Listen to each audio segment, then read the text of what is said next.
நாகப்பட்டினத்தில் முறையாக மாத ஊதியம் வழங்காத தனியார் ஒப்பந்த நிறுவனத்தை கண்டித்து ஆட்சியர் அலுவலகம் முன் தூய்மை பணியாளர்கள் காத்திருப்பு போராட்டத்தில் ஈடுபட்டுள்ளனர்.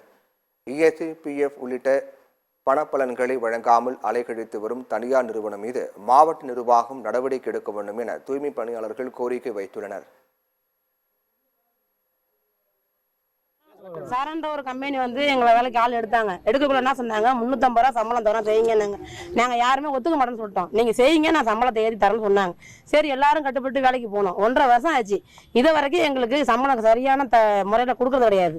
10ஆம் தேதி சொல்கிறாங்க, 25, 20, 30 தேதி ஆக்கிடுறாங்க. சம்பளம் கேட்டாக்க யாரும் எங்களுக்கு எந்த தகவலும் சொல்கிறது கிடையாது. நாங்கள் கேட்டாலும் எங்களுக்கு ஏதாவது பேசுறது, வேலையை விட்டு நிப்பாட்டுறான், அதை செய்யறேன்னு சொல்றாங்க. என்ன இஎஃப், பிஎஃப் எதுவுமே கிடையாது. திடீர்னு நாங்கள் ஆக்சிடென்ட் ஏதாவது ஆகி செத்து போயிடும், யாரை நாங்கள் கண்டுக்கிறோம்? என் குடும்பம் நடத்துற நிற்குமா? மாதம் ஸ்ட்ரைக் பண்ணி தான் சம்பளமே வாங்க வேண்டியதா இருக்கு. எதனா கேட்டா நீங்க அங்க போங்க இங்க போங்க, எங்களால் ஒன்றும் பண்ண முடியாதுன்னு சொல்றாங்க. எங்களுக்கு யாருமே வர மாட்டேன்றாங்க. கமிஷனர் அம்மா எங்களுக்கு செக் கொடுக்கல, கொடுத்த பிறகு உங்களுக்கு பேமெண்ட் நாங்கள் போட்டு விடுறோம்னு சொன்னாங்க.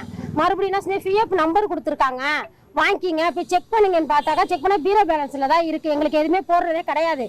கேட்டாலும் அதை பத்தி எதுவும் சொல்றதும் கிடையாது. அவங்க கேட்டா இப்ப போட்டுருவோமா, கமிஷனர் அம்மா செக் கொடுக்கல, கொடுத்த பிறகு நாங்க உங்களுக்கு போடுறோம், செட்டில்மெண்ட் பண்றோம், இதை தான் சொல்றாங்களோ வச்சோம். நாங்க கேட்டா எதுவும் தரமாட்டாங்க.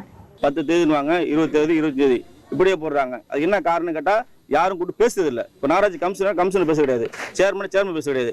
இவங்களா போய் ரோட்ல உட்கார்றது 2 நாள் கழிச்சு அந்த 2 நாள் சம்பளத்தை பிடிச்சிக்கிட்டு திருப்பி சம்பளம் போடுவாங்க 20 தேதிக்கு மேல. இது தொடர்ச்சியா நடந்துகிட்டு இருக்கு. பிடிக்கிறதுல பிஎஃப் பிடிக்கிறதுல இன்சூரன்ஸ் போடல, சம்பளமே ஒழுங்கா கொடுக்குறதில்ல. நாளைக்கு இவங்க குடும்பத்துல ஏதாவது இறந்துட்டாங்கன்னா அவரோட பிள்ளைய சூழ்நிலை நினைச்சு பார்க்கணும். அதுக்கு அரசு முழுமையா ஒத்துழைச்சு இவங்களுக்கு என்னென்ன கோரிக்கை நிறைவேற்றணுக்காண்டி கலெக்டர் பக்கம் வந்தோம்.